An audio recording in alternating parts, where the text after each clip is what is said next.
Guess what, everybody? It's a Tuesday and it's the Damage Report. I'm Jayar Jackson. We're here to talk about some news stories, maybe have a little bit of fun, maybe possibly on the back end. Just want to let you guys know that glad to see you guys.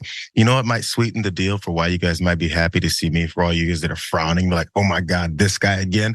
I've got Helen Hong that joins me on the show today. We're moving in 100 miles an hour. You know who Helen Hong is? Helen Hong is a comedian. She's also going to be performing. All you guys up in the Pacific Northwest, where will they find you, Helen? Up in Seattle, where?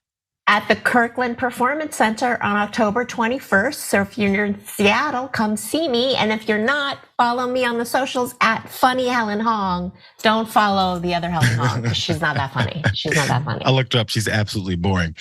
Glad to have you. Glad to have you guys here. While you're out there checking out the socials and all that stuff, go ahead and like, subscribe. Also share the stream. Let everybody know what's happening over here at the Damage Report as we continue to fill in for one John Idarola, who is still at home incubating this new child. She's getting older and older and older. Can't wait to meet her. I will give you guys those updates as well. I haven't reached out to him yet because I do not want to offend. There's a bit of a period. Helen, do you know of a period when you're supposed to wait before a child can be visited upon?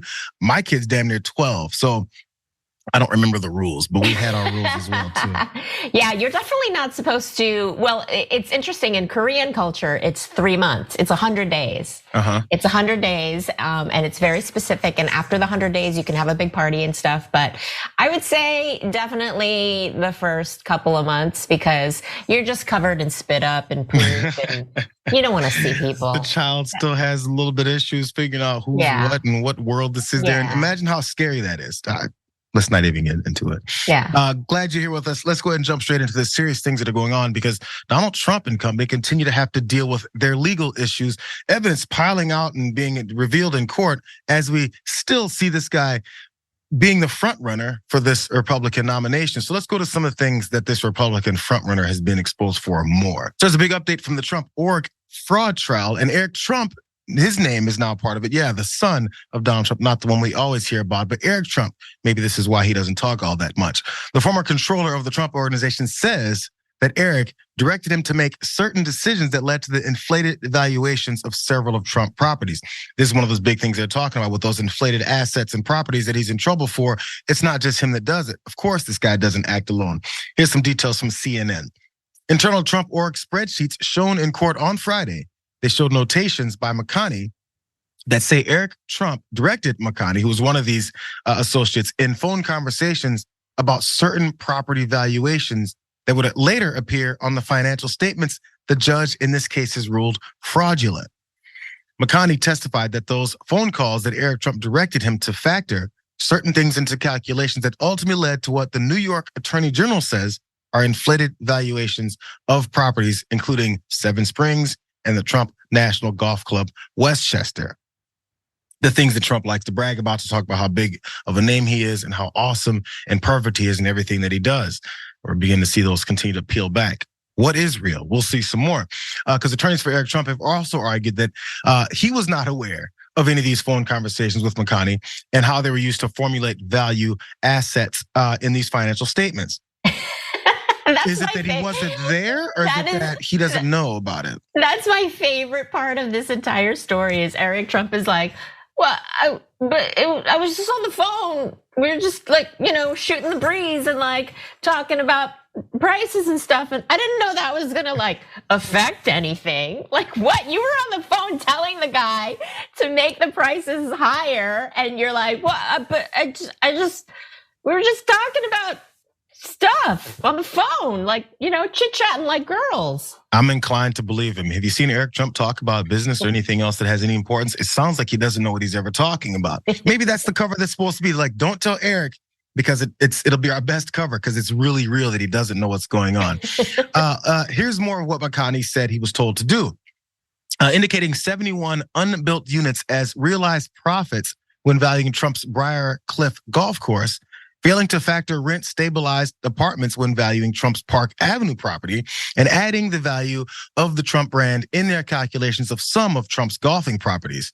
These contradicting financial statements explicitly stating the opposite of reality that was going on.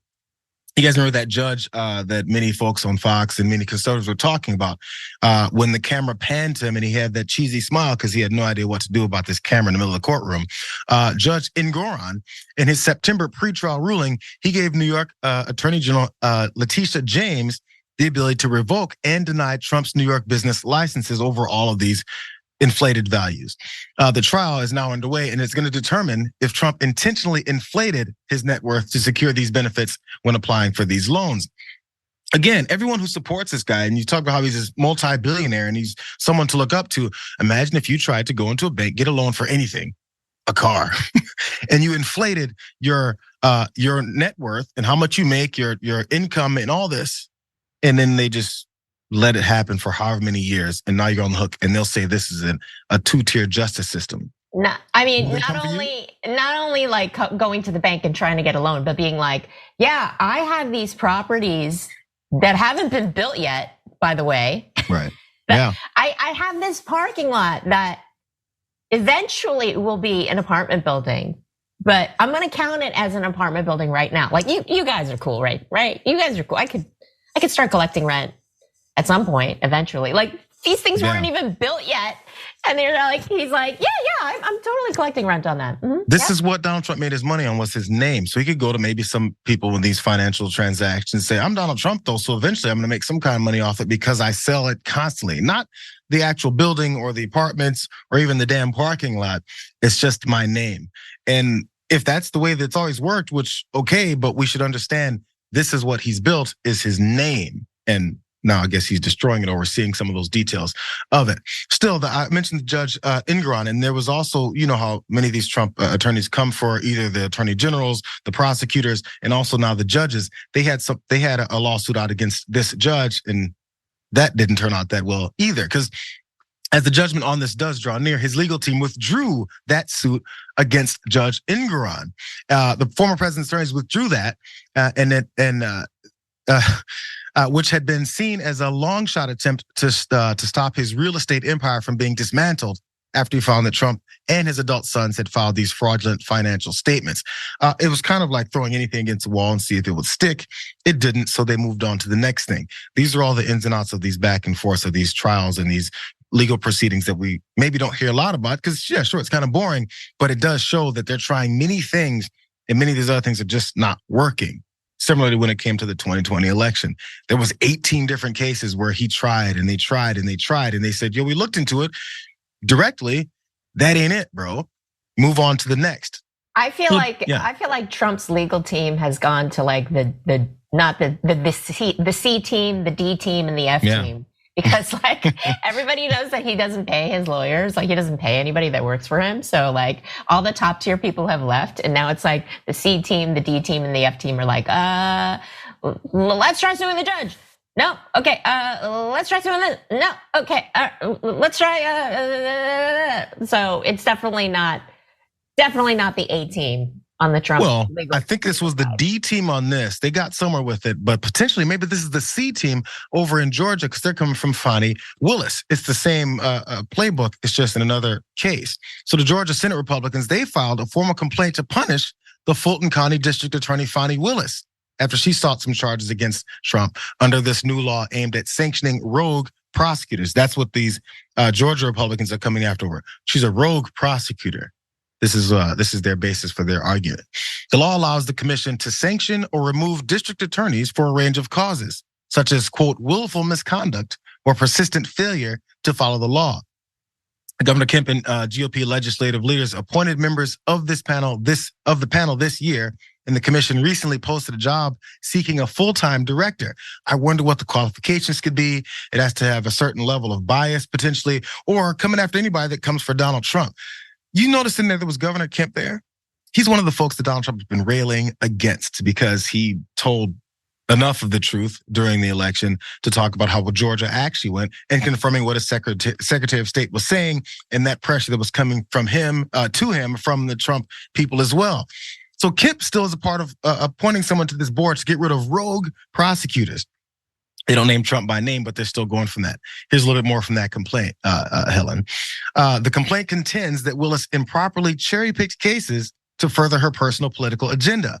And it asks the newly formed prosecuting attorneys qualification commission to initiate an investigation and take appropriate measures to sanction her, whatever those may be. Wow. The Republicans don't specifically mention Trump in that complaint, but they sought to link a spate of deaths in the Fulton County Jail to Willis's decision to impanel a special grand jury to investigate her political adversaries amid a years-long backlog of cases. More from this. Her selective prosecution has resulted in dangerous, deadly, and unjust overcrowding of the local jail and an unprecedented backlog of cases in the judicial system, is what that complaint states. Pause for a second. We've heard about the Fulton County Jail being overcrowded, people dying in it, bad conditions, and that's across multiple, I'm sure, jails across multiple counties, across multiple states in this country. So when people go to these jails, and these, there was a story we didn't do last week, I believe, where there was inmates that were going to sue over these conditions. Maybe we did do it, where they're in solitary confinement and people were dying, losing their minds, literally. And this is the types of, they had to make these big actions to just bring attention to it. But in this case, they'll say, well, this is Fani Willis, the person that's coming after Donald Trump. Now we're concerned about the conditions in jails. Not that we shouldn't, but now these folks who always celebrate horrible conditions in prisons because we're supposed to punish those bad people, that's now they have a change of heart when they really don't. Yeah, I mean, that's the thing about if you pick any single attorney, district attorney, you could cherry pick everything, like, because they don't have control over everything. They don't have control over, like, for instance, this person, she didn't have fiscal control over the Fulton County Jail. She's not overseeing it directly. And so if you cherry pick literally any district attorney, they're gonna be bad marks against them. So, you could pick anyone and go, willful misconduct, persistent failure, like literally anybody could fall to this if you have a bias against them. So, can you imagine the argument? Because it will come for whatever way it can be. Can you imagine if Fani Willis went through, or even if she was, which we'll get to a second, even if she was explicitly in charge of correcting the conditions in these jails, if she went on a full boat, full steam ahead, a reconstruction, change of pace, approach to how these prisons are run, imagine the talking points from the political folks. They'd be like, look at Fani Willis paying attention to prisoners instead of the people that are freedom-loving people who didn't commit crimes. Yes, it'd be that type of talking point. So let's get to the reality of what is that she could or couldn't do. She's defended her office in the past, though, saying that she inherited this massive case backlog that worsened during the COVID-19 lockdowns. Now, this backlog is what helped continue to overcrowd some of these prisons. This is what they said. Fulton County's backlog of civil and criminal cases increased from 149,200 to 206,000 between December of 2020 and June of last year. And as of July 31st, the backlog had shrunk to slightly less than 40,000. It's a big jump. The reduction in the backlog hasn't helped the jail, though. The average stay in the Fulton County Jail facility, which is well over capacity, was 65 days in July, more than double the standard of a month. Meanwhile, nearly half, 49% of the 3,642 people held in the jail have not yet been indicted. It's an increase from 46.6% in September of last year as well. Not even indicted yet. They're just sitting there, just waiting, like haven't even been charged with a crime. We've seen it this way. This happens so much in many prisons. Again, this isn't just a Fulton County issue. This is what happens across the board. One last part, because again, who's responsible for the issues and the reasons and some of the conditions here in these jails? The sheriff's office. This is from Fulton County Sheriff Office. The sheriff's office is responsible for administration and operation of the Fulton County Jail. The sheriff's office, providing security for all courtrooms and judges, and providing warrant service and civil process, special operations and investigative units. The sheriff also conducts delinquent property tax sales. So I guess when it comes to to trying to take down someone's name because of something else that they're doing, you don't have to get to too many of the details. You don't have to get into the reasons why you're actually doing this. Just as long as you bash her name, there's enough people that maybe support him who are thinking, look, everyone that's touching Donald Trump has some kind of a bad mark on their record somewhere. That's what they're pushing for. But we'll still look at his 1,000 to 2,000 bad marks on his record throughout his entire career and political career. And we're supposed to just let that go. Yeah, and we're gonna let the sheriff slide. So the sheriff, who's actually in charge of the prison, slide. because we're going to assume he's a Trump supporter. And then we're just going to go right over his head and be like, no, we're going for the district attorney because she's the one that's talking about Trump. So yeah, definitely her.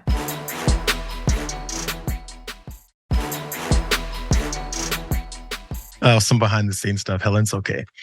We're gonna get into more things as I tease. The speaker shutdown drama continues. It intensifies. There's names being named. There's potentially backdoor battles being had. Let's jump straight into this. Battle for the new Speaker of the House is now begun now that Speaker McCarthy has been kicked the F out by Matt Gaetz and the rest of his folks surrounding him. So there's two new names that are jumping up for the job, and they're not new names at all. You've heard them consistently. One being Steve Scalise and the other being Jim Jordan. And they're gonna hold a candidate forum today to see who has the most votes, just to get on and maybe then have the rest of the process go. But as many people describe, and they both have their weaknesses when it comes to, I guess, appealing to enough folks to vote for them. Scalise, apparently behind closed doors, he and McCarthy are not good friends. And I had completely forgotten about this. This is why this is so interesting. Let's go to these details from the Daily Beast. The Louisiana Republican, Steve Scalise, had always been the clear number 2 of the House Republicans, but Scalise's eagerness to explore a run after McCarthy's first bid for the speakership faltered in 2015 was never quite forgiven. While the two were publicly close allies, privately, it was understood that Scalise had his eyes on the job. His team quickly launched into action almost as soon as McCarthy announced that he would not seek to win back their office last week after he was kicked out. Now, this same Steve Scalise, who was shot at that softball practice, tragically, and he did survive, obviously. And now what he's going through, I think, is blood cancer, more specifically, a lot of treatments with that. He's has another health issue going on, and his name is still being floated. So that's one part about this, but then also the battle behind it. So when it comes to Jim Jordan, there's also red flags when it comes to the folks that may support him in the House. And these types of things are, I think, more standard for Republicans. They're worried that he hasn't had enough big name donors under his belt that are just willing to toss around money. Now, Kevin McCarthy, that's probably the reason he got it in the first place. He's got money to ready to throw. He's thrown $3 million at one candidate, another couple million at someone else. That always gets you the position. Here's what one Republican aide said about Jim Jordan's abilities. There's serious worries about Jordan's political operation, noting that the Ohio Republican has virtually no experience in helping House Republicans win competitive races against Democrats. That's code for doesn't raise enough money to give to them. I saw the headline that said Jim Jordan has red flags, and I was like, oh, what are the red flags? It's like, is it a sexual thing? Is it a scandal? Is it something from his past? It's like, no, he doesn't have enough huge ass donors to throw money around. That's the red flag. Of course, with the GOP, that would be the red flag, is like, you don't have like billions and billions of dollars just throw around to all the other candidates. Red flag. Hello. And only we get those kinds of $1 billion donations is from billionaires and corporations that throw that money around, and what they want for their chump change they throw at these folks is tons more back, and it always works out for them. Here's more of these red flags from Jim Jordan. While Jordan has clear appeal with small dollar donors in the conservative grassroots, Scalise also boasts strong relationships with the big GOP donors who fuel their top leaders and the party's super PACs. Small dollar fundraising is a given for someone going for speakership, but the lack of major donor relationships is a major red flag for some members, said the senior Republican aide. Scalise, on the other hand, has been a key player in the House Republicans' efforts to win the House majority, and his campaign has raised over $75 million since 2017, much of which has been spread around to hundreds of incumbents, challengers, and other Republican organizations. Oh, Jim Jordan's a little going the Bernie route. He's got the Bernie route of going small donations, and that's a major red flag to the GOP. Like, sorry, he's got it on lockdown. I'm sorry. And let's keep it real.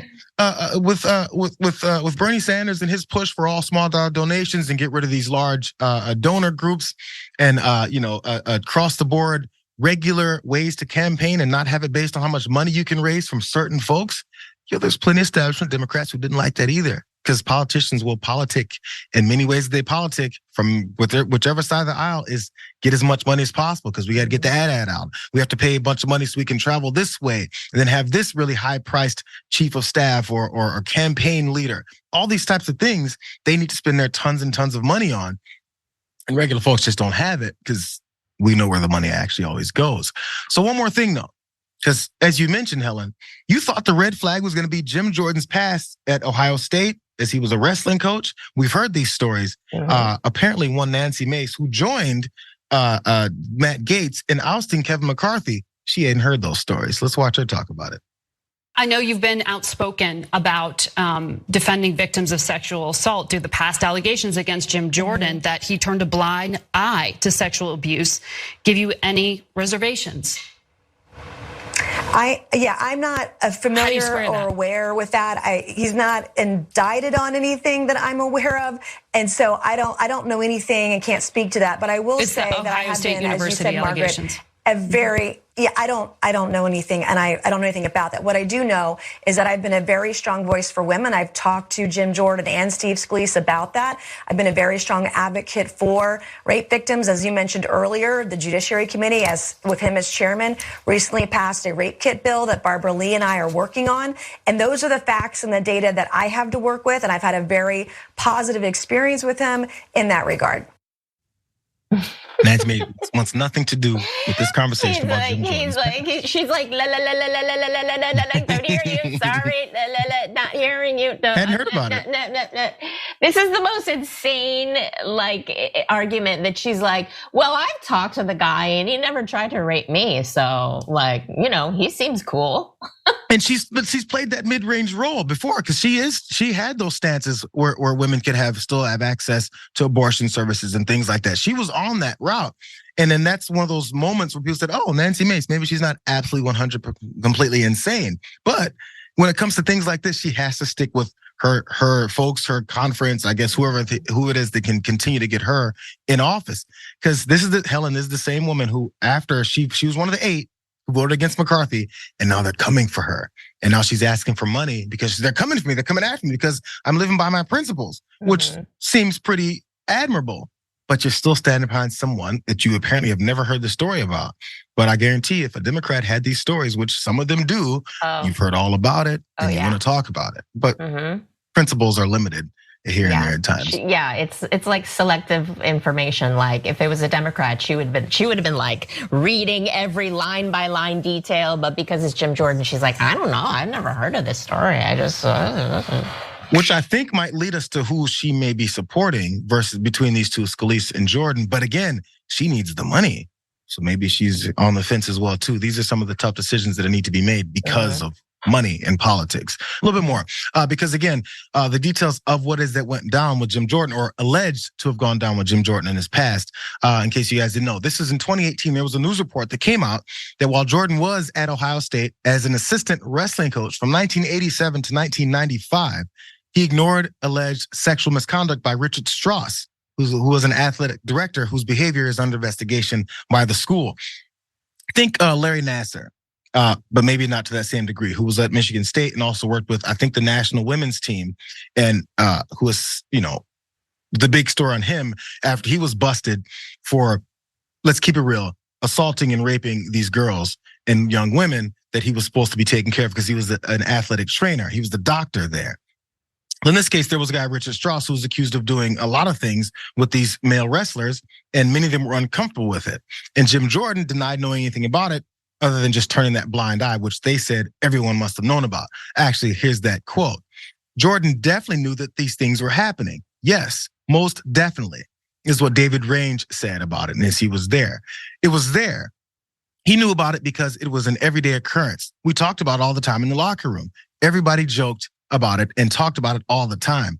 That line is what I would assume they were gonna jump on. Oh, we were just joking about it. If evidence comes out, or if it's pretty damning, the things that they're alleging that Jim Jordan ignored and turned a blind eye to, if it starts popping out, they'll see lines like that and say, it was a joke. Everyone was joking. Towel snappy in the locker room is just a normal occurrence amongst us boys at Ohio State's wrestling team. Yeah, but it depends on the details, right? Like what kind of stuff was this doctor doing? Like I'm sure the doctor was doing a little bit more than towel slapping. Yeah. So if it's more than towel slapping, it's like, maybe not so funny. Yeah. But also I have to say this is one of the things that Trump is endorsing Jim Jordan for the speakership, and that's one of his big things is like Jordan's a great guy. He was a wrestling coach. Like that's his big endorsement. Like he's like he was Did you know he was a wrestling coach? The guy is qualified. Come on. He knows how to run a team. He was an assistant wrestling coach. Last thing, because this is the most, not most, but this is actually, I think, a pretty humorous part about this whole thing. There is a surprise third candidate running potentially who would be willing to take the seat. Maybe you guys have heard of him. His name is Kevin McCarthy. He says he's ready to do it again. Let's look at this tweet or X from Mike Lawler. Because in the wake of all of these things that are going on, now they're wondering, we have this opening as speakership. And they said removing Speaker McCarthy from office midterm was idiotic. Doing so as Israel faces an all-out attack is dangerous. Uncertainty and chaos in the US breeds vulnerability around the world. The House should immediately reinstate McCarthy and stop screwing around. He's already gone. I mean, if we're looking just reinstate anyone, just reinstate anyone. Why not a Democrat? Since we have this turmoil going on across the world and we need someone in that speakership position, we'll get there sooner than later. A little bit more though, because McCarthy said on Monday that he is willing to resume serving as speaker if enough of the Republicans who voted in favor of his ouster last week are open to his reinstatement. Because at that, I think 45-minute post-oust speech he gave, or press conference he gave, he said, I'm not running again. We'll let them handle it. And he was done. He was a little bit disgusted that day. So this is what he did say now. Whatever the conference wants, I'll do, he said during an interview on Hugh Hewitt's syndicated radio program when asked about this possible return. He echoed that sentiment hours later at a news conference, largely focused on the Israel-Hamas war, deflecting direct questions about whether he thinks the situation abroad makes him best suited to lead House Republicans, which is probably smart for him to not take such a horrific situation as what's going on in that war and say, you know what the world needs? They need Kevin McCarthy. Yeah. Finally, something smart that he didn't say. What was that, 2 days difference? He was like, you know what? I'm done with you guys. You guys fired me. I'm done with you guys. And then 2 days later, he's like, you know what? I'm actually, yeah, I can do it again. Yeah. You can't fire me because I quit. And then you call back like, listen, man, I'm sorry. It was a Tuesday and I was really upset.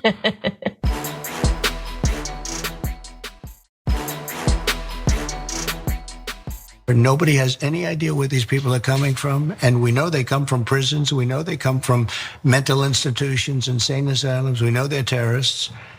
Nobody has ever seen anything like we're witnessing right now. It is a very sad thing for our country. It's poisoning the blood of our country.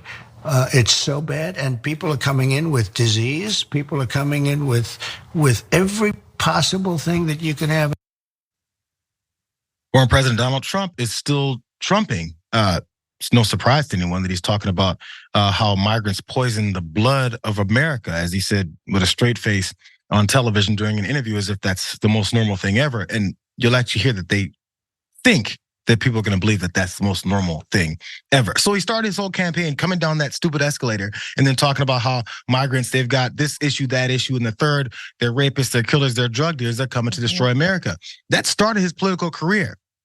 Many folks said that should have ended it because we know who he is. 8 years later, he's doing the same thing.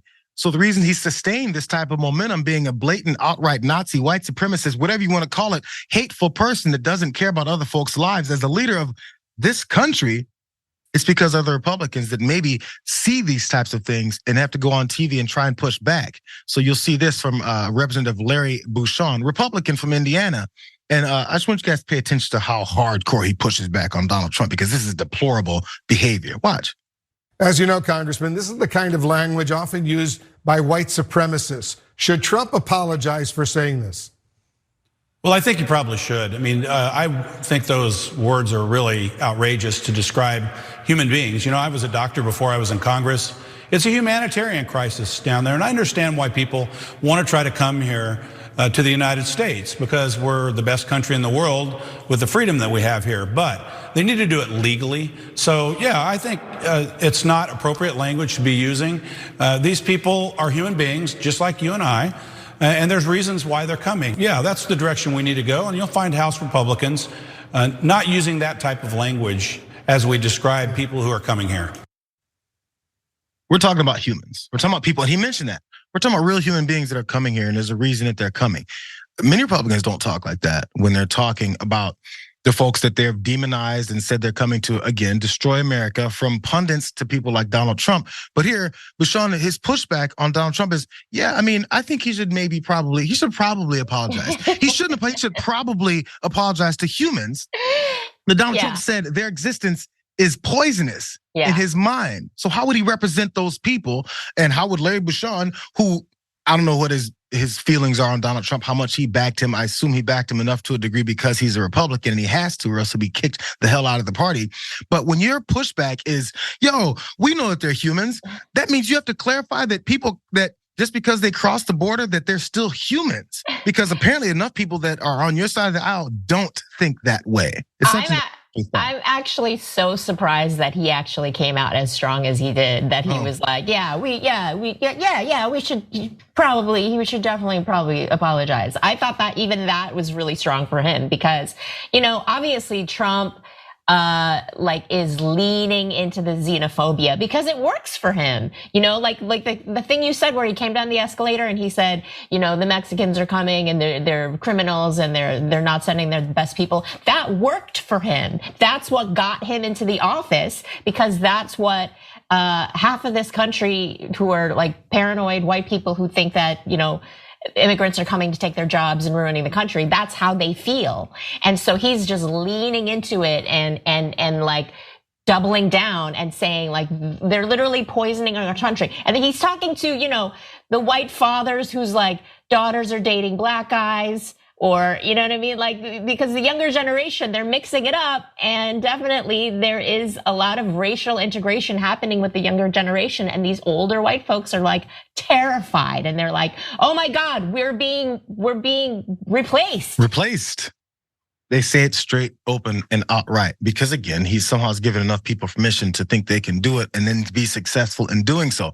Folks have always said it. And that's never, people always say Donald Trump gave people, their permission to blatantly show their racism. They always showed it. They just didn't always benefit from it. At least not openly, not on a broad scale. And they see someone like that and they're like, that's my hero. I wish I could do that as well. So why would he not lean into it?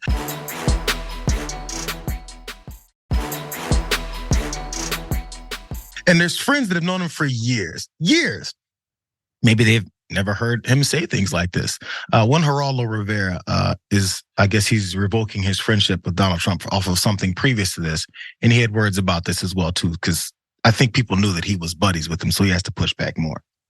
That's a quote, an extraordinary, hateful, Hitler-like quote from the former president of the United States. It is shocking, it is outrageous. It harkens back to the mid-19th century when the Irish immigrants were accused of bringing all sorts of diseases from Europe to the United States. It's one of the reasons that they were hated by people. And then every successive wave of immigrants, the Italians, the Chinese, the Jewish, the Eastern Europeans, and now the Latin Americans are always accused of bringing diseases, a fact that is absolutely not true. In fact, when you look at the people, the largely Latino people who are coming undocumented to this country, they are walking 1,500 miles. How many Americans could walk 1,500 miles, could walk through the jungles and cross rivers and so forth? To think that this guy was my friend, it is shocking. I'm so embarrassed. The president, President Trump, former president, could say something like poisoning the blood of our country. That is absolutely indefensible. Absolutely indefensible. I mean, it is what it is. That's who he is. That's what it's always been. By the way, in case you guys want a little bit more offense to it, maybe once folks are pushing back, maybe he'll take it back or say, I meant to say this. You guys, anyone that was offended, I would like to apologize to. Nope. His spokesperson, Stephen Chung, called the former president's comment, quote, a normal phrase that is used in everyday life. He added, for anyone that thinks this is that is racist or xenophobic, is living in an alternate reality consumed with nonsensical outrage. Yeah, poisoning the blood is something that I use on a daily basis. What? Nobody says that. Who says that? Why is that an everyday phrase? Like, oh, poison in the blood. Yeah, definitely. Immigrants, poison in our blood, for sure. Also, Stephen Chung sounds like an Asian guy. Really disappointed in you, man. We do not claim you. If you are an Asian guy, if you're any person of color who is like spreading this Trump baloney, especially racist baloney, no, I revoke your Asian card, Stephen Chung. I'm sorry. He went after Mitch McConnell's wife with horrific terms as well, Elaine Chao, who worked for him and did many of these undercover dirty things politically behind closed doors, but he still dogged her out because of her husband, strictly based off of who she is. So Stephen Chung, watch your back because you never know what Donald Trump actually thinks or says about you. One more thing though, because we're talking Nazi and white supremacist references, and many people may say, you guys always bring up Hitler. You guys always bring up Nazis. Well, they praise them. They fly their flags. It's not me, bro. It's them. And in case you need some actual history, because by the way, I want to mention, Geraldo mentioned the history of how we've always treated immigrants that come into the country. They've got diseases. They're coming to destroy the country. They're taking your jobs. Look at they're violent. They're criminals. They're going to kill you and your children. It's the same playbook every time. And the reason you talk about history is so you don't do the same damn thing again. Let's reference really quick back to how we don't want to teach history about our enslaved folks here and the reasons why we don't want to do that. Because people might actually notice it and say, yo, we really did that to that degree, to these details. Maybe we want to avoid the way we treat folks. Or maybe we've seen the way our systems have led from that system, normalized system of oppressing and killing and maiming people and making them work to build our country to where we are now. We don't want to make those connections. That's why we deny it all. So let's go to a little more history, because we're talking about the Nazis and Hitler. This was some of the things that Hitler was talking about within his book, From the Midas Touch. They pointed this out. Poisoning, quote, poisoning the blood of our country is a phrase you don't often hear from Republicans who have all but officially adopted the Great Replacement rhetoric. Referring to migrants as poisoning the blood of a nation can be found in Hitler's autobiographical manifesto Mein Kampf. In chapter 11, titled Nations and Race, Hitler wrote, all great cultures of the past perished only because the originally creative race died out from blood poisoning. Hitler painted Jews and migrants to Germany as poisonous to the Aryan race and the German country. And Trump, of course, echoed those words. And he also famously keeps Mein Kampf on the shelf next to his bed, on the bedpost, and he flips through it occasionally and reads through. And he's told generals on trips, you guys need to act more like Hitler's troops did to him because they had complete loyalty. He said it outright when he's talking about North Korea. I need people to stand in attention the way that they do there. He is a fan of dictators because he has the same mindset and desire and thirst to be a dictator as well. Yeah, so and I'd love to, I actually really like that Geraldo Rivera brought up the quote about the Irish and the Italians, because, you know, a lot of the white people in this country they have Irish blood in them and they have Italian blood in them, and they consider themselves white, and they consider themselves pure-blooded white Americans. And people forget that when Irish came here, they were considered disgusting. There were signs put up that said Irish need not apply. Irish and dogs are not allowed in this establishment, you know, and there's so many white people who have like Irish blood, the average white American is like, oh, I'm French, German, Irish, you know, whatever, Italian. And they think that they are the master race. And guess what? Every new, unless you're like English descended from like the very first people from the Mayflower, 100%, guess what? You're a mutt too. It's something that many people don't want to accept, as far as maybe their children won't look, or their grandchildren won't look exactly as they had hopefully imagined. Let's take this quick break, you guys. Again, go to some of your comments before we come back to then maybe two more stories before we get out of this hour. But there is a pastor that has been running an illegal crime ring. I'm sure you'd be surprised by that. The details are, it even surprised me, and I don't expect much from these folks at all. But first, your comments in a second.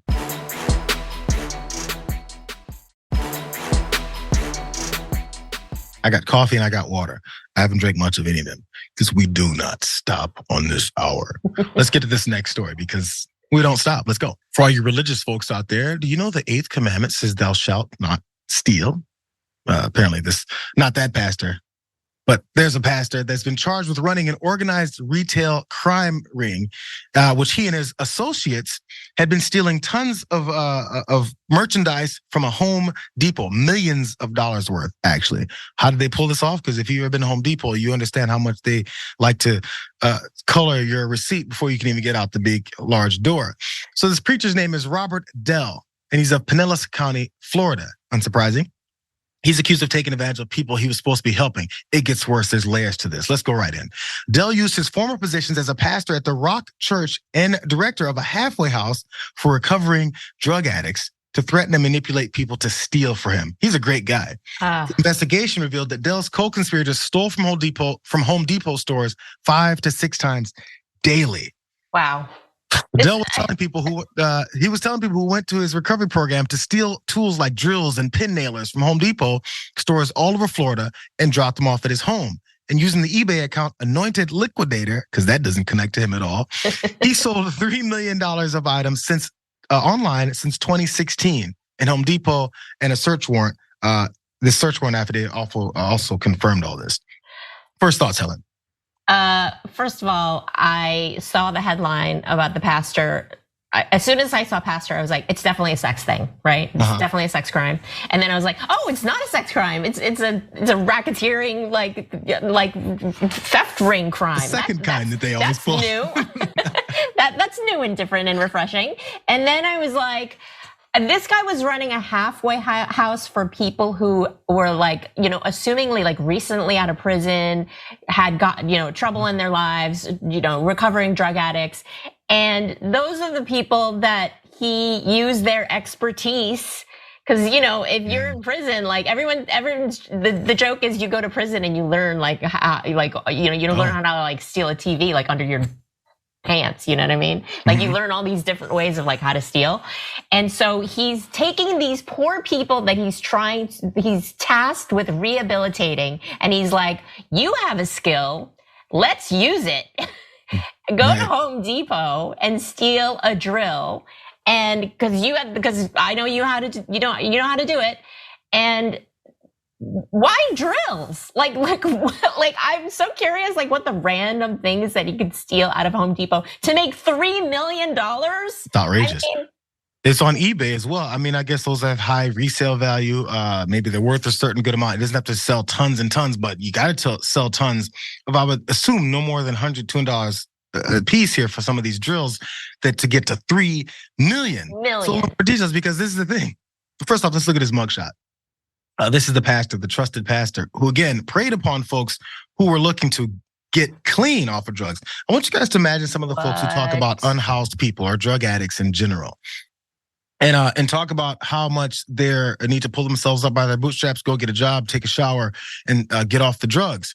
Not really talking about how drug addiction works, or also how people prey on them in so many different ways. This guy being one of them. And so he's like, yo, homeless folks sometimes steal and boost things. So let me go ahead and tell them and threaten them as they're looking for help from a trusted person to go do these illegal activities. Will they trust anyone else ever again? Hell no. Here's some details of how he got caught. Agents from the Florida Agriculture and Consumer Services Department conducted surveillance operations in April and May, and they identified the suspects visiting Home Depot stores in 7 counties. The agents then saw the car drive to Robert Dell's home, where the pair would drop off items inside of a garage. And during this investigation, police made these two arrests, and the information from this operation was revealed. He initially paid the folks, the thieves, $5,000 to $10,000 a day. But more recently, they were getting only about $600 to $2,000 because they were unable to steal as many items. That's what this woman told law enforcement. She said that she had been arrested before and that Dell had posted bond payments for the pair and knew that the merchandise was stolen. Last part, because these charges he's facing, he and 4 other people, including his wife and his mother, they're arrested in early August in Tampa after a 7-month investigation in which Home Depot collaborated with Florida law enforcement to track them down. Dell is also facing charges including racketeering, conspiracy to commit racketeering, and dealing in stolen property. I went into some more of these details, man. Where is it? Oh, it was outrageous. The loss prevention folks in the front, As I said, they mark up your stuff. Not sure how they got by them, but this is a part of a ramping up of some violent types of crimes that happen when they do run into these folks at the front of these stores that maybe try and stop someone or get into a confrontation. And it's one part I want to point out, because this is from the Wall Street Journal. When it comes to the severity of these crimes and how they can get violent and dangerous, and it's not just merchandise being stolen, it's lives being lost. Authorities and loss prevention experts say the easiest way to unload this stolen merchandise is selling through online, of course.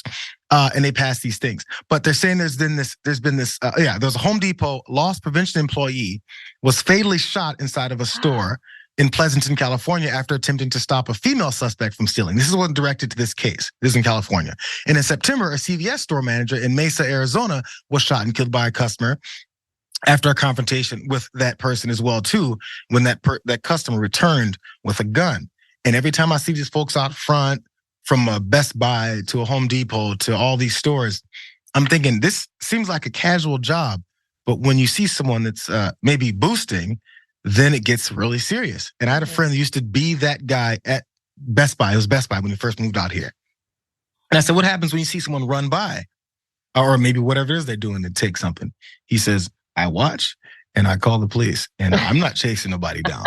Not my job. Yeah. And I think maybe there's a line that needs to be in that, because there has to be some protection for folks that are in this position. Because there's desperation here. You know, they're definitely not getting paid enough to go to be chasing down criminals who potentially have a gun, and it's definitely not worth losing your life over.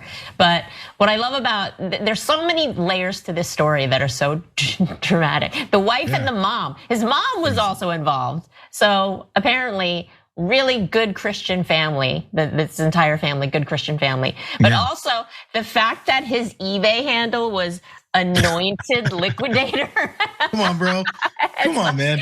Anointed Liquidator is like, hey, God wants you to save 50 to 70% off retail prices.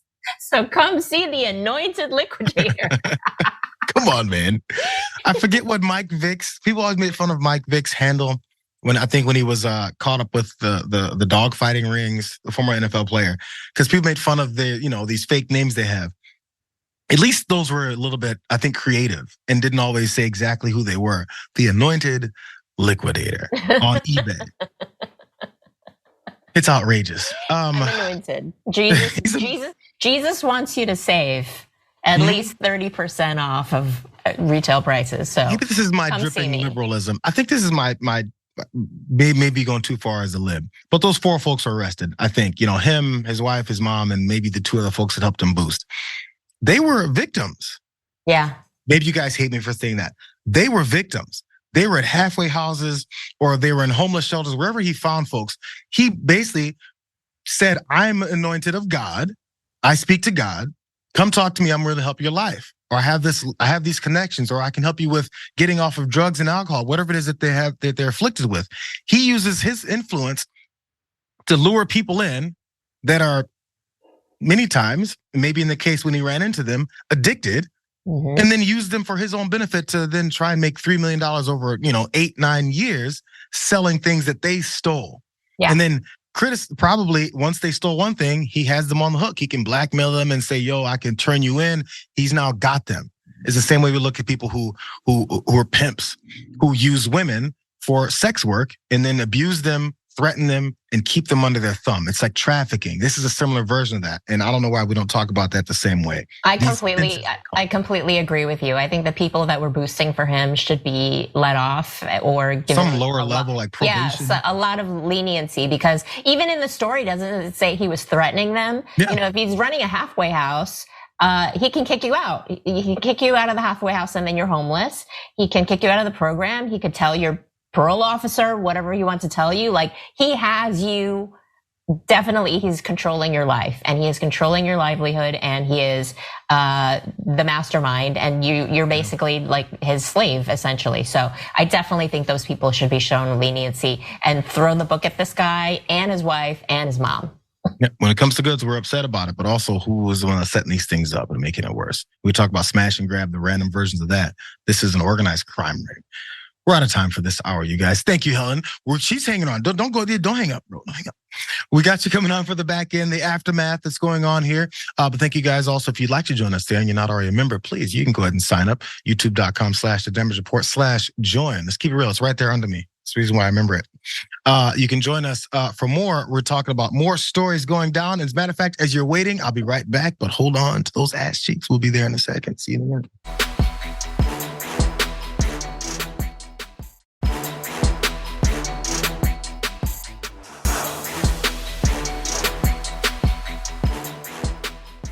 Thanks for listening to the full episode of The Damage Report. Support our work, listen ad-free, access members-only bonus content, and more by subscribing to Apple Podcasts at apple.co/TYT. I'm your host, John Adarola. I'll see you soon.